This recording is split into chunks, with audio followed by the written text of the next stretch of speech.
At ayun nga mga kahito, ngayon po ayan dito po tayo sa bayan ng Malasiki, barangay po ng Nalsian Norte. Ayan. Tinawagan po tayo ni Sir Louie, nasa ibang bansa po siya, para po turuan po natin yung kamag-anak niya po dito. Mayroon na po tayong nakausap dito kanina, tatlo po sila, andun po sila.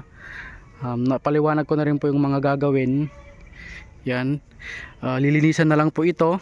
Tapos ang balak po nila na orderin na fingerlings ay 8.5 kada isa.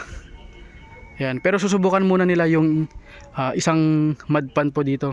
Ayan. Naturuan po natin sila sa mga gagawin. Tinuruan po natin sila para po bago po maglagay ng isda, kondisyon na po yung tubig. Ayan. Kung napapansin nyo naman po, yung tubig po dito ay nasa 1.2 meters. Tapos dito naman po sa gilid ay nasa 80 cm. Ayan. Tinuro ko na rin po sa kanila yung kung gusto po nilang magpa-convert ng doon sa concrete pan para po sakaling mayroong pangbenta o pang harvest, doon na po ilalagay lahat para hindi po sila mahirapan sa pag-harvest. Ayan. Ito muna yung isusubukan po nila. Itong isang pan. Bukas lilinisan na po ito, lalagyan na po ng gamot para po tumaba yung lupa at para mamatay yung mga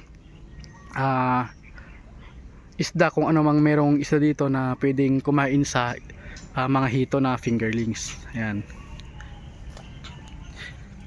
Tapos meron pa pong isa doon mga kahito, yun doon sa kabila, hindi na makita yung tubig kasi medyo mababaw yung tubig doon. Ayan o, ayan.